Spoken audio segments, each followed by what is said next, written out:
मैं nursing college पाहता गढ़वा से आई हैं।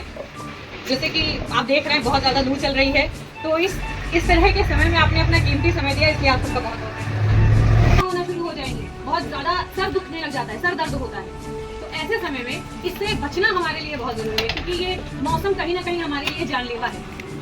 बचने के लिए हम क्या क्या कर सकते हैं?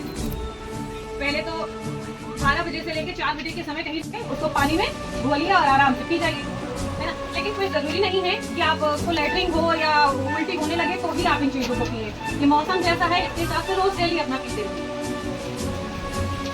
इस तरह पूरा ढक के चलेंगे, चाहे बांध के चलें, पल्लू डाल के चलें, या जैसे देखा होगा लड़कियाँ ऐसे स्टॉल जैसा कुछ डाल के चलती हैं। कुल मिला के इसका पूरा ढक के चलना है और रास्ते में हमेशा पानी पीते चलना है।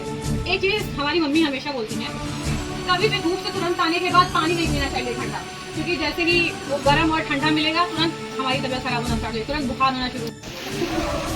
आप यहाँ अगर 5 साल से छोटे बच्चे होंगे तो अगर आप सरकारी अस्पताल में गए हो, आपने देखा होगा एक छोटा सा पैकेट दिया जाता है ORS। मान लीजिए किसी को बहुत ज़्यादा उल्टियाँ हो रही हैं, बहुत ज़्यादा पेट भरने लग गया है, उस टाइम पर क्या करना, हमारे शरीर में जो पानी होता है वो ज़्यादा से ज़्यादा पानी पीते हैं, है ना। ये सारी चीज़ें हमें क्या करेंगी, लू लगने से बचाएंगे।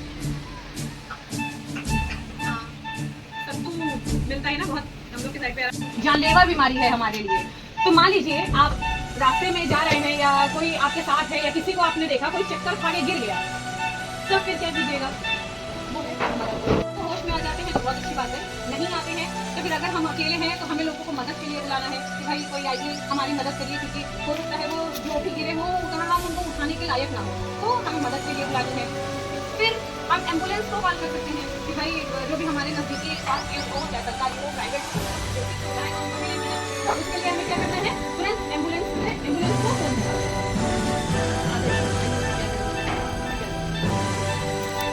मान लीजिए कि जो इतिहास जो होता है वो क्यों और कब दिया जाता है, तो इसका मेन पर्पज यही होता है कि जैसे हमारी जो गर्दन होती है, हमारा सारा काम कर रहा है कि नहीं कर रहा है, ये तो इंसान मतलब उसके बाद ये चीज सकता है। लेकिन अगर हमारा हृदय गति अगर रुक जाता है तो हमारा जो खून होता है एक तरीके से यहाँ भाषा में वो जमना शुरू हो जाता है हमारे शरीर में। तो उस चीज को रोकने के लिए हम जैसे क्या यूज करते हैं, जैसे में कि कुछ देर पहले मैं आपको बताई थी कि हमको CAB उसका पहले सर्कुलेशन चेक करना है, मतलब कि उसका जो है आर्टरी मतलब जैसे उसमें चल रहा है नहीं, रक्त का मतलब जो है बहाव चल रहा है कि नहीं चल रहा है, तो वो हम कहाँ से चेक करते हैं वो आपको बता देते हैं। एक तो हमारा ये होता है रेडियल होता है, यहाँ से भी 3 उंगली रख के जो है हम चेक कर सकते हैं उसका पल्स चल रहा है कि नहीं चला। और यहाँ पे कैरोटिड एक आर्टरी होती है, यहाँ पे आप लोग अपना हाथ लगाइए दाहिने साइड में, यहाँ पे तो पता चलेगा, यहाँ से आपको हल्का हल्का महसूस होगा, ठीक है। तो ये काम करते हैं और उसके बाद उसका जो है एयर में मतलब कि सांस ले रहा है कि नहीं ले रहा है, ब्रीथिंग, ठीक है। और इसमें करते क्या है, ये व्यक्ति है हमारे सामने मुझ पड़ा हुआ है, ठीक है। तो अब सबसे पहले हम इसको आएंगे, पहले इसको जगाएंगे, हेलो हाँ भाई साहब बोलिए खुला है, अगर ये कोई रिस्पॉन्स नहीं कर रहा है, ठीक है, तो फिर हम क्या करेंगे, तो उसकी ब्लड प्रेशर डाल के जो है ये सर्कुलेशन के लिए चेक करेंगे यहाँ पे, ठीक है। फिर उसके बाद से तो कैपिलर में देखेंगे तो उसके गले में कुछ खाना नहीं है, जैसे में ग्लूकोज बलगम होता है या कोई मतलब बाहरी कोई काम हुआ उसके कुछ निकल लिया वो, उसके वजह से सांस निकल रही है, ठीक है। तो और ब्रीथिंग, और उसके बाद फिर हम यहाँ पे जो है हाथ लगा के भी देख सकते हैं कि वो सांस ले रहा है कि नहीं ले रहा है। तो उसके बाद से उसके सीने पे जो है अपना असर रख के भी हम पता कर सकते हैं कि धड़कन चल रही है कि नहीं चल रही है। फिर इन सभी चीज़ों को कम से कम हमको 20 से 30 सेकंड के अंदर जो है चेक कर लेना है कि हमारा जो है जो भी मतलब व्यक्ति है गिरा हुआ है उसको ऐसा क्यों हुआ है। फिर हम क्या करेंगे, इसका प्रोसीजर देखिए क्या होता है। सबसे पहले जो ये होता है नीचे ये जो हमारी मतलब सीना है, तो सबसे यहाँ पे दिखेगा कि जहाँ पे हड्डी खत्म हो रही है, इसको रिपाइट प्रॉब्लम बोलते हैं। यहाँ पे जो खत्म हो रहा है उसके नीचे आना है, यहाँ से सीने के एकदम नीचे जो हड्डी खत्म होती है, ठीक है। फिर उसके बाद से 2 उंगली यहाँ आना, ठीक है, यहाँ से स्टर्नम के बगल से और नेपल से इधर 3 उंगली नीचे, ठीक है। और ये जो हमारा पॉइंट है यहाँ पे हमारा क्या होता है, हृदय होता है, हार्ट, ठीक है। हमको क्या करना है, इसको फिर से रिवाइव करना है, मतलब फिर से जिंदा करना है। तो हम क्या करेंगे, सबसे पहले अपना हमारा जो ये हाथ होता है, ठीक है, ये सबसे हमारा हार्ट सरफेस होता है, मतलब इस पर अगर हम प्रेशर लगाएंगे, दबाव बनाएंगे तो ये दबाव जो है संपूर्ण तरीके से जो है उस व्यक्ति को मिलेगा। तो यहाँ पे 2 इधर और 3 इधर, और ये पॉइंट हमारा बचा, ये हमारा क्या है, हृदय है। तो इसमें क्या करेंगे, सबसे पहले जो हमारा विक्टिम होगा उसके सिर को जो है ऐसे करेंगे। ऐसे करने से क्या होता है कि जो हमारी श्वास नली होती है वो खुल जाती है, ठीक है, ये खुल जाएगा। जैसे ये मेरा ऐसे है तो हमारा जो है ग्रास नली है और एक होती है श्वास नली, तो ऐसे करने से हमारा जो है श्वास नली खुल जाएगा, ठीक है। फिर उसके बाद से जो है हम 3 सेकंड देते हैं, मतलब कि 1 मिनट के अंदर 120 बार जो है आपको जो है मतलब कंप्रेस करना होता है, इसके मतलब हृदय को जो है सीने को दबाना होता है इधर से। अब इसमें क्या करेंगे, हम अपना हाथ जो है यहाँ पर बताया 2 उंगली इधर 3 उंगली इधर, इसके बाद यहाँ पर हाथ रखेंगे, ठीक है। और उसके बाद से जो है हम इसको कंप्रेस करेंगे। हमारा जो ये हाथ होता है ये बोलना नहीं चाहिए, ठीक है, ये इसके ऊपर ये इसके ऊपर, ठीक है। कम से कम 1 मिनट में 120 बार, ठीक है ना। आप लोग काम करते रहेगा, मैं कर रहा हूँ, ठीक है।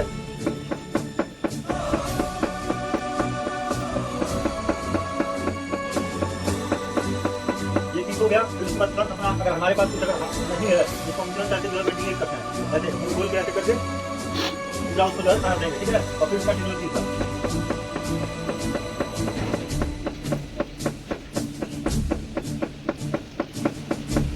उसके बाद से उठेंगे,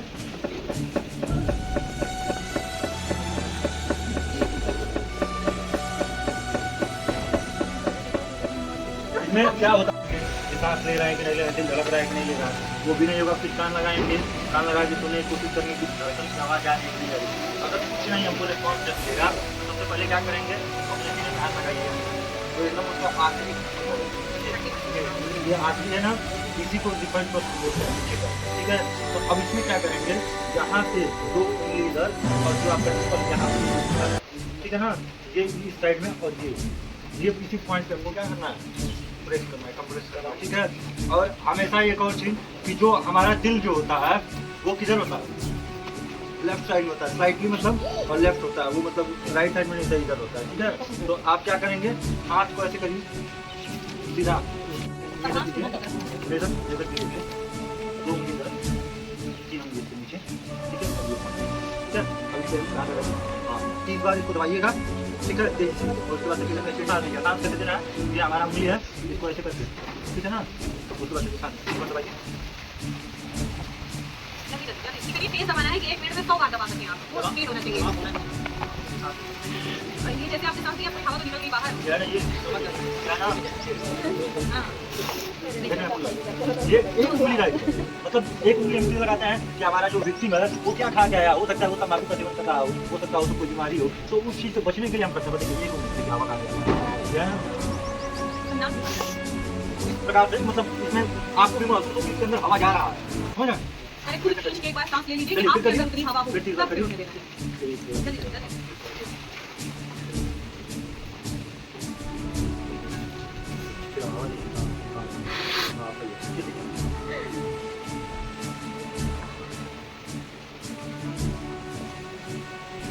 हो गया ना। तो अब इसमें से क्या होगा कि जो हमारा व्यक्ति है वो लाइफ भी आपकी हो जाएगी, अरे सर्वाइव हो जाएगा, है ना, इनकम भी आपका इसमें पैसा भी अच्छा खासा है।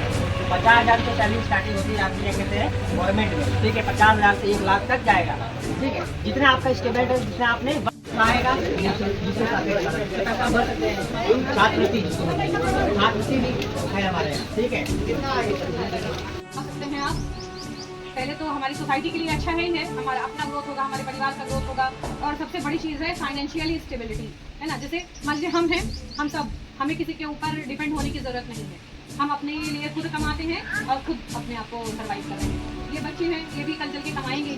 तो अगर आप चाहें कि आपके बच्चे, चाहे लड़का हो लड़की हो, खुद अपने हाथ पैर पे खड़े हो जाएं, तो आप सुविधाएं बहुत अच्छी हैं, गवर्नमेंट भी है, प्राइवेट भी है। आप जानते हैं जितने अस्पताल हैं हर जगह नर्सिंग होते ही हैं, टीचिंग में भी है, पढ़ाने के लिए आप चाहेंगे तो और ज़्यादा भी अपने बच्चे को मतलब और ज़्यादा कोर्स और डिग्री करवा के पढ़वा भी सकते हैं। जैसे हम लोग हैं, अभी ये बच्चे हैं, ये हॉस्पिटल के लिए हो रहे हैं। तो एक कॉमन परीक्षा होगी जो 11 जून को निर्धारित की गई गवर्नमेंट के द्वारा, ठीक है। उसमें आप एग्जाम देंगे, उसका रिजल्ट आएगा, काउंसलिंग होगी, उसके हिसाब से आपको कॉलेज मिलेगा।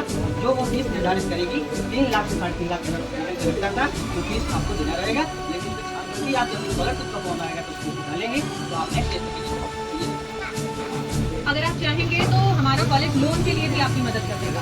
मान लीजिए आपके पास अभी नहीं है, आप एडमिशन कराना चाहते हैं आपके बच्चों का, तो आप आइए करवा दीजिए, कॉलेज हेल्प कर देगा आपका लोन। ये सब चीज़ें हैं।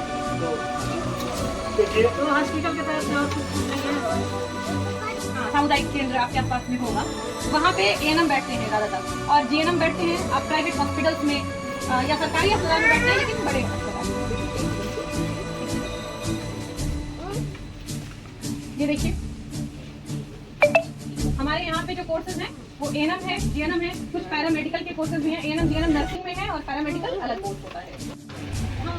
और जो ये मिलता है कुछ, हाँ छूट मिलेगा इसमें। हमारा आप लोग आने का मतलब यही है, वो बच्चे सोचते हैं कि आप क्या करें 12वीं के बाद, तो नर्सिंग में अपना फ्यूचर बना सकते हैं इस फील्ड में।